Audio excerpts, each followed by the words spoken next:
assim em prece, minha alma cresce aos olhos de Jesus. Quanta luz, quando em oração a voz do Mestre fala aos nossos corações. Quanta luz descendo sobre nós. Quanta luz, quanta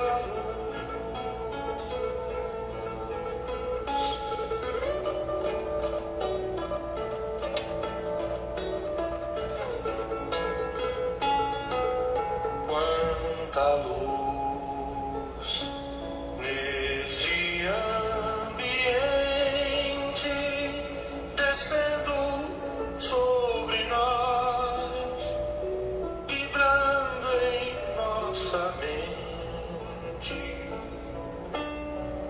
Quanta luz, quando assim em prece aos olhos de Jesus. Quanta luz, quando em oração a voz do Mestre fala aos nossos corações. Quanta luz descendo sobre nós. Quanta luz, quanta luz, quanta luz neste ambiente descendo sobre nós, vibrando em nossa mente. Quanta luz, quando assim em prece minha alma cresce aos olhos de Jesus. Quanta luz, quando em oração a voz do Mestre fala aos nossos corações. Quanta luz descendo sobre nós. Quanta luz, quanta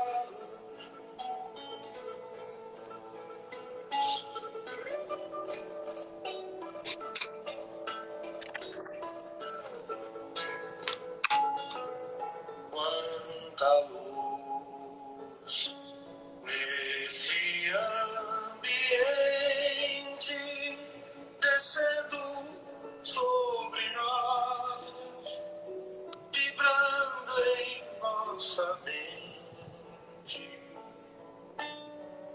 Quanta luz, quando assim em prece minha. Boa noite, Eduardo, tudo bem? Boa noite, tudo bem? Para todo mundo que está acompanhando a gente, né, em mais um trabalho, mais uma reunião pública que nós estamos fazendo. E vamos começar lendo uma parte do Evangelho e fazendo a nossa prece para nós podermos começar. Parábola da figueira que secou. Quando saíam de Betânia, ele teve fome, e vendo ao longe uma figueira, para ela encaminhou-se, a ver se acharia alguma coisa. Tendo-se, porém, aproximado, só achou folhas, visto não ser tempo de figos. Então disse Jesus à figueira: que ninguém coma de ti fruto algum. O que seus discípulos ouviram, no dia seguinte, ao passarem pela figueira, viram que secara até a raiz. Pedro, lembrando-se do que dissera Jesus, disse: Mestre, olha como secou a figueira que tu amaldiçoaste. Jesus, tomando a palavra, lhes disse: Tendo fé em Deus, digo-vos em toda a verdade. Aquele que disser a esta montanha, tira-te daí e lança-te ao mar, mas sem hesitar no seu coração, crente, ao contrário, firmemente de que tudo o que houver dito acontecerá. Verá que com efeito acontece. A figueira que secou é o símbolo dos que apenas aparentam propensão para o bem, mas que em realidade nada de bom produzem. Dos oradores que mais brilho têm do que solidez, cujas palavras trazem superficial verniz de sorte para agradarem aos ouvidos, sem que, entretanto, revelem, quando perscrutadas, algo de substancial para os corações. É de perguntar-se que proveito tiraram delas os que escutaram. Simboliza também todos aqueles que, tendo meios de ser úteis, não são. Todas as utopias, todos os sistemas ocos, todas as doutrinas carentes de base sólida. O que mais às vezes falta é a verdadeira fé, a fé construtiva, a fé que abala as fibras do coração, a fé numa palavra que transporta montanhas. São árvores cobertas de folhas, porém baldas de frutos. Por isso é que Jesus as condena à esterilidade, porquanto o dia virá em que se acharão secas até a raiz.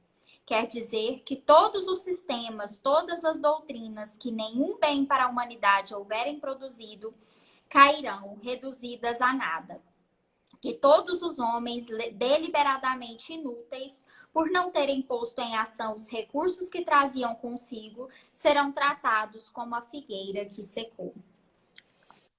Então, nesse momento, vamos serenar as nossas mentes, vamos acalmar os nossos corações, vamos nos concentrar em uma luz brilhosa que nesse instante entra em nossas residências e traz consigo paz, harmonia, amparo, que imergidos nessa luz, possamos ouvir a palestra da noite, refletindo sobre as nossas atitudes, sobre o momento planetário vivido e sobre o que podemos fazer. Mestre, em teu nome, iniciamos mais uma reunião da noite de hoje. Que assim seja. E com vocês, eu passo a palavra para o Eduardo, já conhecido nosso aqui em Hidrolândia pelo Pensar Jesus, que sempre fala aqui no Pensar Jesus para nós, né, Eduardo? A palavra Isso está aí. com você. Tá ok. Obrigado, Amanda. Nada. Você está me ouvindo bem? Estou. Tá E me, ótimo o áudio. e me vendo também? Também. Que bom. Então, cumprimento os nossos amigos e irmãos que nos assistem, nos ouvem pela Rede Mundial de Computadores, em especial nesta live. Que Jesus, na sua infinita bondade e misericórdia, possa nos envolver a cada um, a fim de que participemos satisfatoriamente dessa nossa reunião programada para a noite de hoje. Bom, inicialmente, eu devo agradecer à direção da casa, o Centro Espírita Alvorada Nova, pelo convite que nos fora formulado para que aqui estivéssemos em palestra com os nossos irmãos, as nossas irmãs, nossos amigos. Para mim é sempre uma alegria renovada participar das atividades desenvolvidas pelo Centro Espírita Alvorada Nova e pela família espírita de Hidrolândia, aqui no nosso estado de Goiás. Quando nós fomos consultados a respeito da participação aqui na live, não hesitamos em aceitar o convite, mas ao mesmo tempo destacamos das nossas assim, limitações, né? Para vocês terem uma ideia, o meu aparelho de celular está com uma leve danificação ali, está um pouco danificado a câmera da frente, então daria para fazer essa live. Eu estou falando aqui do Instagram da esposa, né, da Aline. Então, antes que alguém já faça qualquer tipo de interpretação, eu já esclareço esse ponto, né? Nós estamos aqui utilizando uma ferramenta emprestada. Desculpa. E aceitamos o convite, e para nós também não deixa de ser um desafio, né? E estes dias têm sido desafiadores para cada um de nós, né? Essa semana que se passou e antes do feriado, fui convidado, por exemplo, para fazer uma palestra na Irradiação Espírita Cristã, em que estávamos lá no auditório para mais de 400 pessoas, eu e a coordenadora da mesa dos trabalhos da noite, fisicamente falando, né? Mas a casa, aos nossos olhos materiais, estava vazia. Ao final, até comentei com ela, espero que tenhamos saído bem, porque isso tudo é uma novidade e é um tanto quanto desafiador para nós, né? E essa live que nós estamos participando aqui no Centro Espírita Alvorada Nova não é diferente. Eu confesso para vocês que, apesar de ser adepto das tecnologias, está sendo a primeira live que eu estou fazendo e vamos ver se dá tudo certo. A gente conta com a compreensão de todos e que a gente possa obter êxito nessa nossa singela participação aqui na reunião pública do Centro Espírita Alvorada Nova. O tema proposto para a nossa reflexão da noite foi o seguinte: a lei de trabalho e o justo salário. A lei de trabalho e o justo salário. Observem que há uma construção lógica no tema que nos propuseram, porque quando a gente fala em trabalho, quase que ali, então, colacionado, vem a ideia da contrapartida, de se receber algo pelo trabalho desenvolvido. É um processo natural, que nós, inclusive, estamos envolvidos há séculos, há milênios, nesses processos, né, de esforço e de recompensa. Ora, e aí nos veio à mente, em se falando de trabalho, a nossa atual situação, né? Muitos, pelo distanciamento social, porque no nosso entendimento não é um isolamento, né? Mas esse distanciamento social tem provocado, inclusive, um impacto considerável nas relações de trabalho, nas atividades que nós desenvolvemos, enfim. Mas é interessante, por outro lado, observar o tanto que a criatura humana ela tem essa plasticidade, né? Essa capacidade de ir superando os seus desafios, as suas dificuldades e inovando nas ferramentas, nos meios para alcançar os seus objetivos. Então, a gente tem visto aí no noticiário, né? A gente sabe que esse período é realmente muito difícil, esse distanciamento, enfim.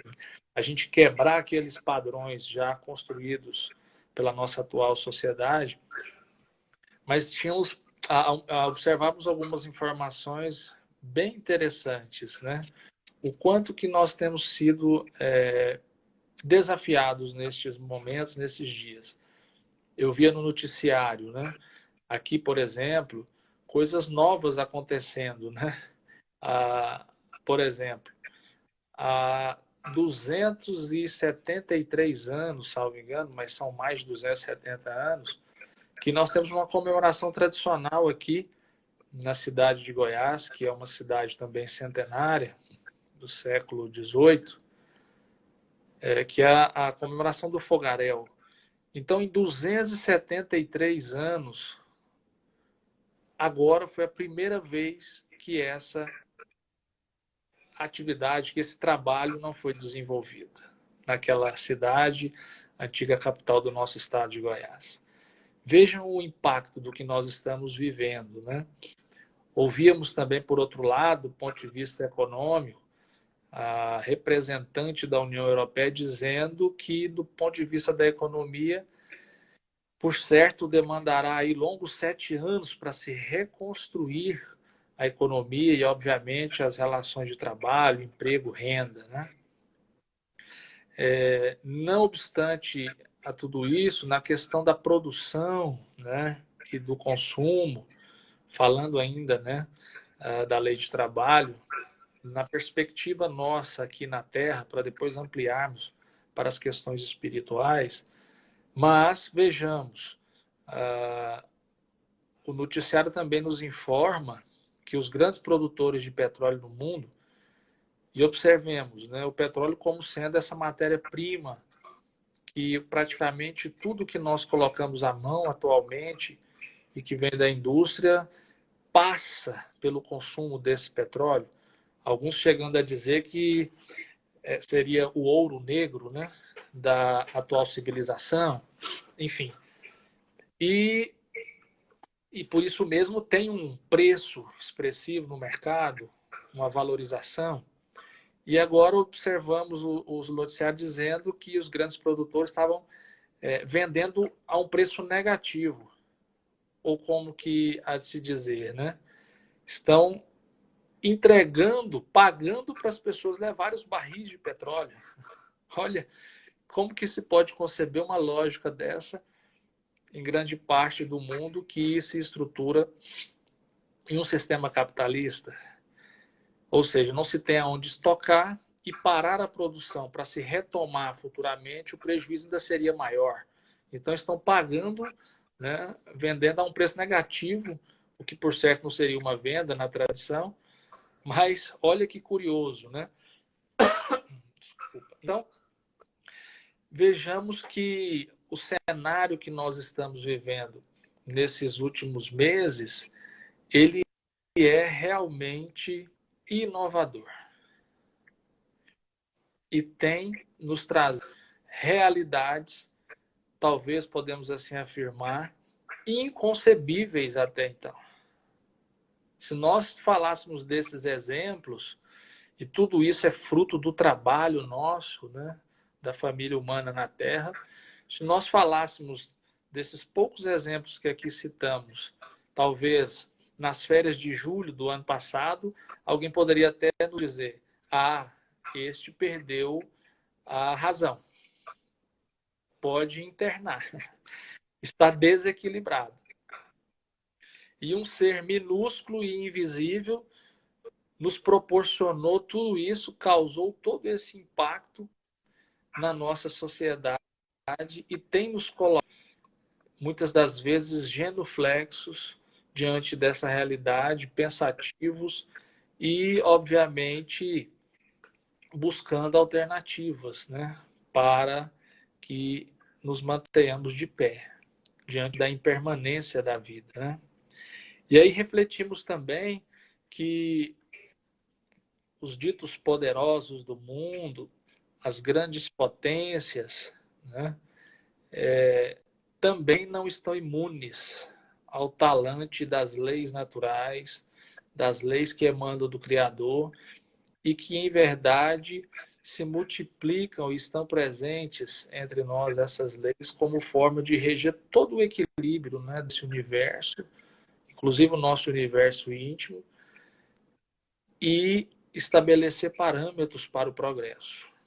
Ora, e quando nós falamos, então, da lei de trabalho e o justo salário, vou pedir licença aqui às irmãs e aos irmãos, estamos aqui a tiracolo com o Livro dos Espíritos, e o livro terceiro do Livro dos Espíritos, ele trata das leis morais.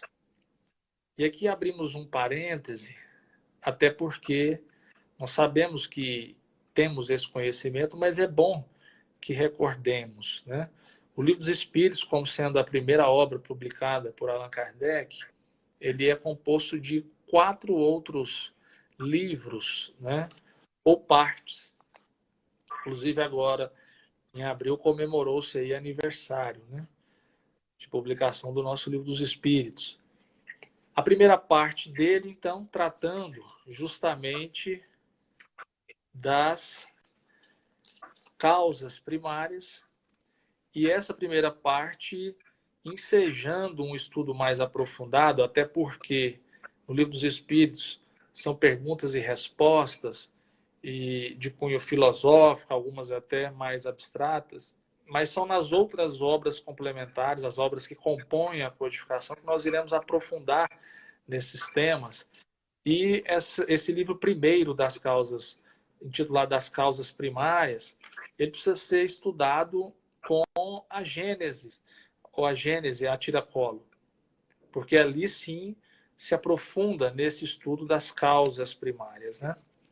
A segunda parte do Livro dos Espíritos, que trata do mundo espírita ou dos espíritos, precisa ser então estudada com a outra obra da codificação a tiracolo, qual seja o Livro dos Médiuns. Aí sim nós vamos aprofundar sobre como se dá essa relação, esse intercâmbio espiritual, como se estabelecem também as atividades no mundo espiritual, enfim.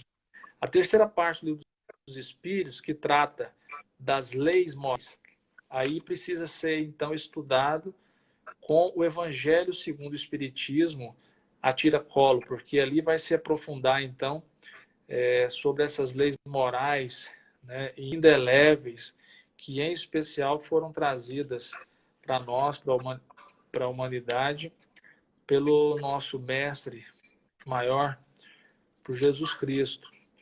E a quarta parte, ou o livro quarto do Livro dos Espíritos, que trata das esperanças e consolações, completando então esse compêndio extraordinário, que é como que uma pérola colocada a serviço da humanidade, nós temos a obra Céu e Inferno. Então, o Livro dos Espíritos e os outros 4 livros, ou Pentateuco, é assim composto e é uma obra magnânima, né? E que merece a nossa atenção, a nossa dedicação para a leitura, o estudo, enfim, a compreensão.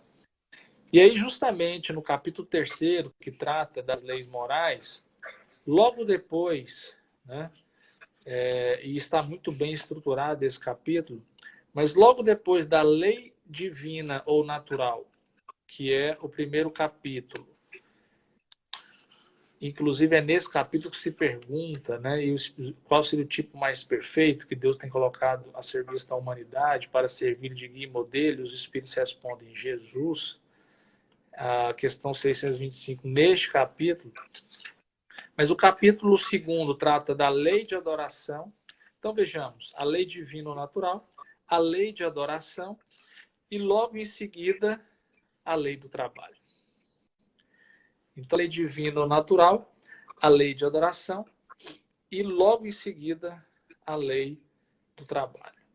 Olha a importância, né, do trabalho, não só do ponto de vista das questões mundanas, materialmente falando, mas do ponto de vista da criação divina na sua amplitude, né? E aí, preocupado com essa questão, o codificador perguntou aos espíritos, e aqui, como ia dizendo, peço licença para ler da fonte, né? Para a gente buscar na fonte aqui o ensino. Na questão 674, a necessidade do trabalho é uma lei da natureza? Vamos recordar, né? Os espíritos responderam: o trabalho é uma lei natural. E por isso mesmo é uma necessidade. Logo adiante, a resposta é um pouco maior, mas aqui para nós basta. Logo na questão seguinte, Kardec ainda questiona as entidades venerandas. Não se deve entender pelo trabalho, senão as ocupações materiais, ou seja, então o trabalho estaria vinculado tão somente ao nosso planeta Terra? E aí os espíritos, as entidades venerandas nos respondem: não. O espírito trabalha como o corpo. Toda ocupação útil é um trabalho.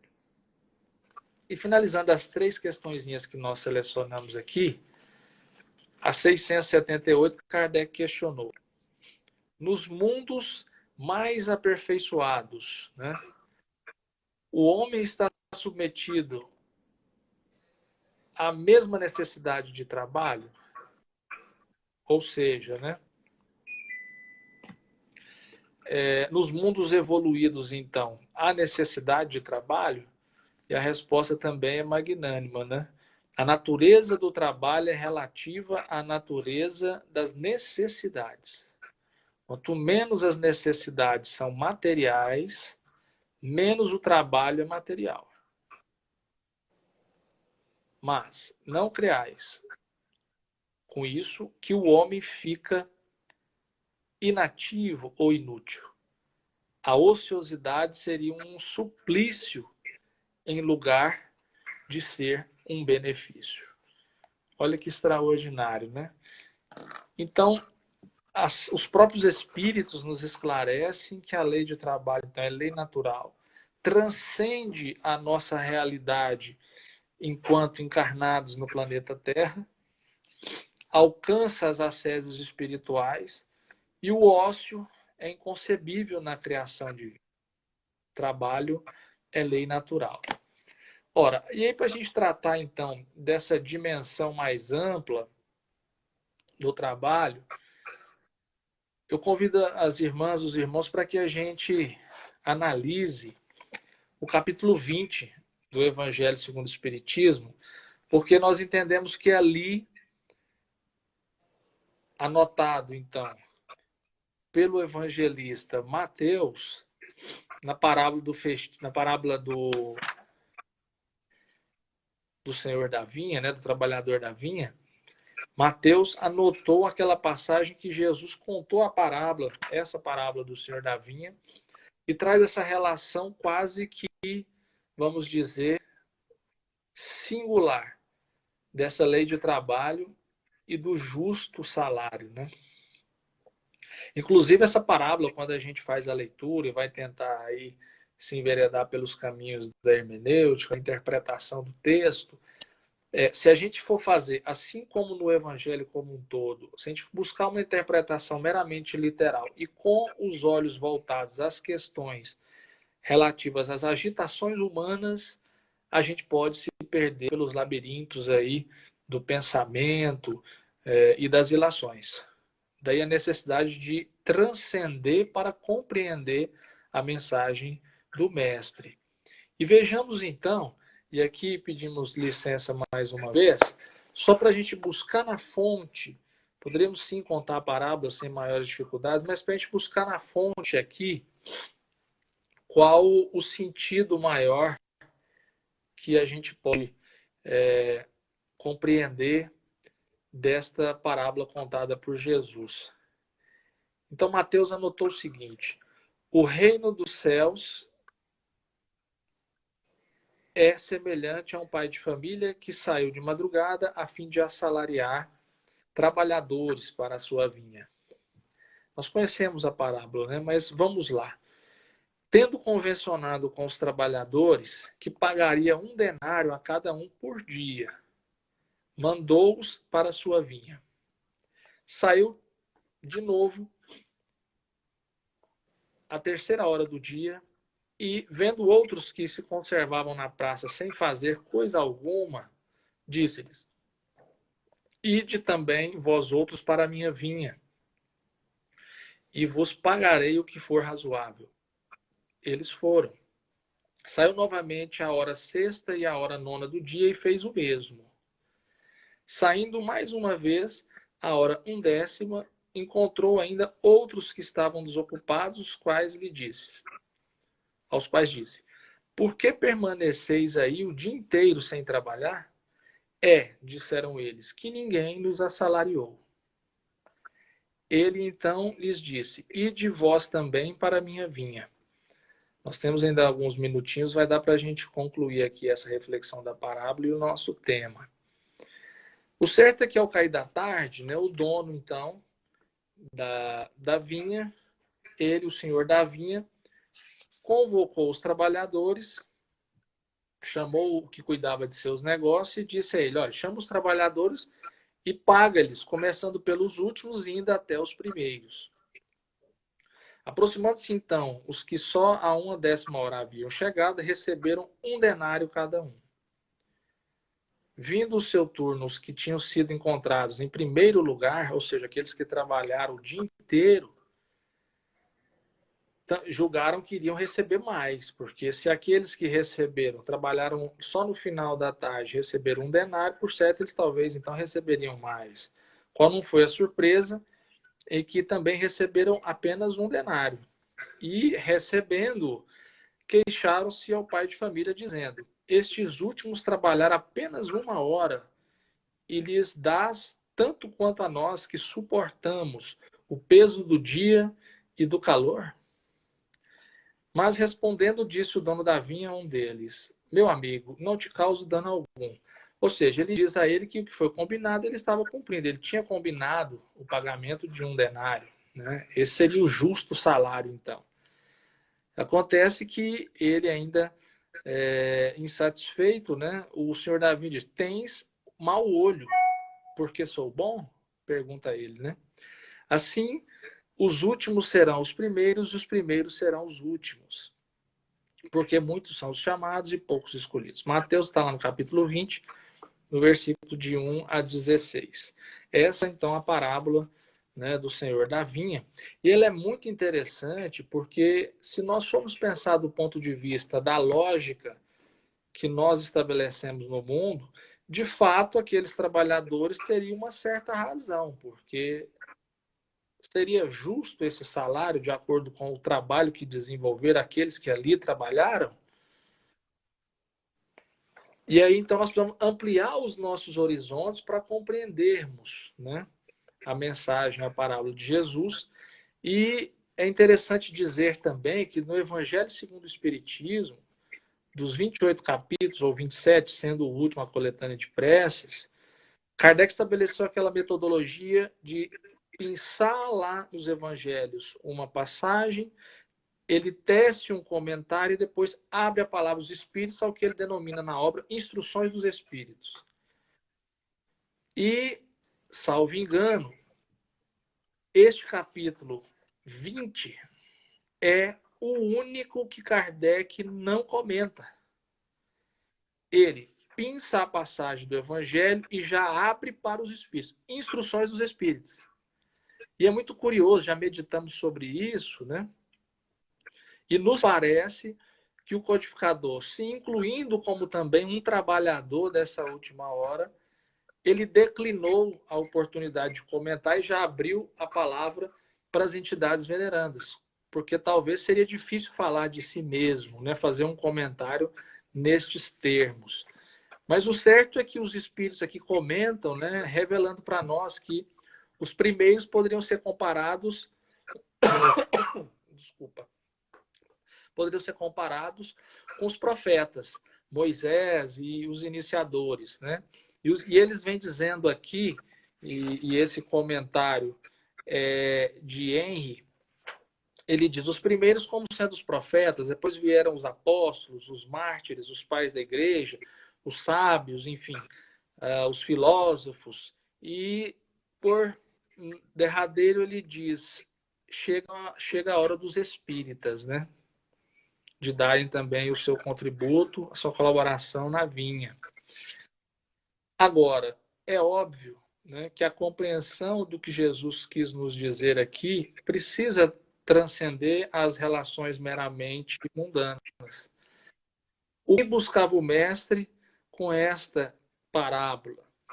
Estava ele a nos dizer o seguinte, que é claro que aqui a linguagem figurativa nos arremete à relação jus laboral, enfim, lei de trabalho, justo salário, né? Mas o que o mestre estava a nos dizer é o seguinte, é do trabalho íntimo, interior, que cada um de nós, que compete a cada um de nós, ou seja, que cada um de nós tem que realizar.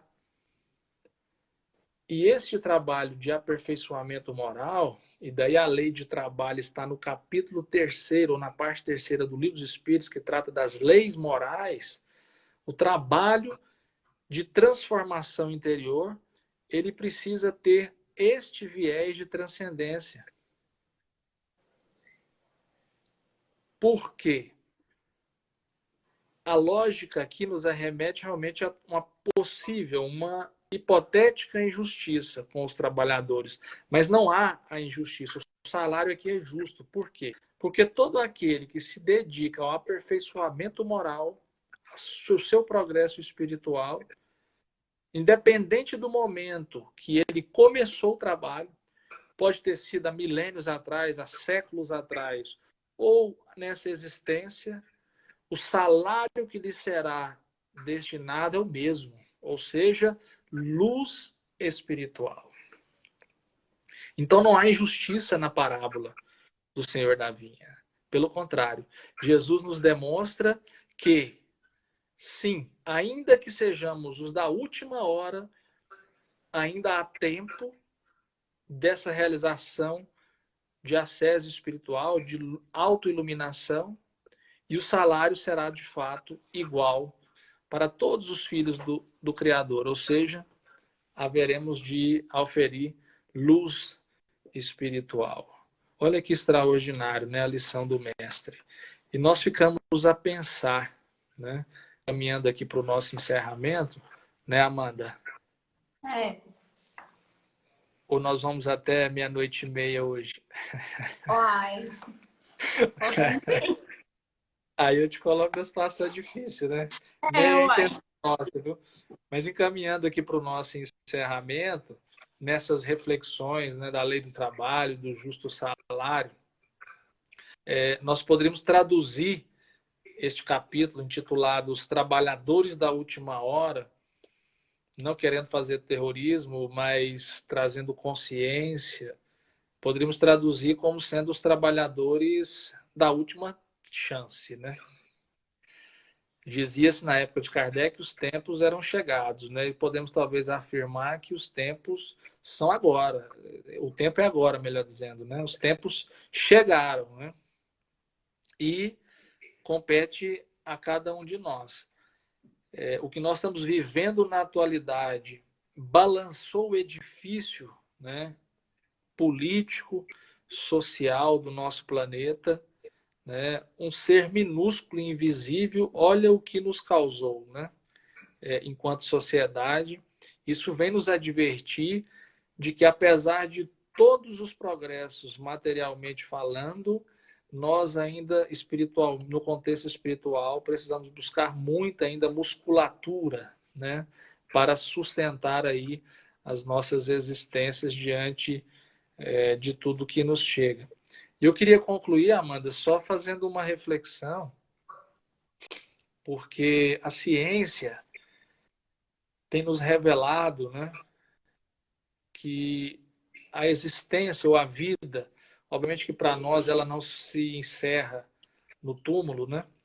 Seja ele de cinza ou de lama, mas a vida na concepção da existência, ela seria inviável, impossível, de impossível consecução, se não tivéssemos à nossa disposição, primeiramente, né, a água, o alimento, ou melhor, pela sequência para facilitar, a água, o ar, o alimento e a luz. E Jesus nos disse assim, né? Eu sou a fonte da água viva. E o poeta cantou, né? Pois a água viva ainda está na fonte. Você tem 2 pés para cruzar a ponte. Tente outra vez. Alguns podem dizer que era um desequilibrado, enfim. Mas estava a cantar, falando do mestre. Em relação ao ar, ele nos disse, eu sou o sopro de vida. No que se refere ao alimento, nos revelou, eu sou o pão da vida. E por fim concluiu nos dizendo, eu sou a luz do mundo. Ou seja, o que é básico e essencial, ele nos revelou como sendo ele, então, essa fonte imperecível, né? Para cada um de nós. Aí nós temos que concluir, né? A ciência está certa. Nós precisamos de mais ainda de Jesus, né? Nas nossas vidas. E fica então essa lição anotada por Mateus, da lei de trabalho e do justo salário, que apesar, né, das dificuldades que estamos vivendo no momento, não podemos esmorecer no trabalho digno, que edifica, né, que dignifica, mas também lembrarmos do trabalho interior, né, de autoiluminação, que é uma das primeiras e mais importantes tarefas, inclusive aquela que por excelência nos trouxe ao planeta. Temos tudo à nossa disposição se estivermos conectados, vinculados ao Mestre, e que ele possa, então, nessa noite de quarta-feira, nos fortalecer e nos iluminar em nossos melhores propósitos. Muito obrigado.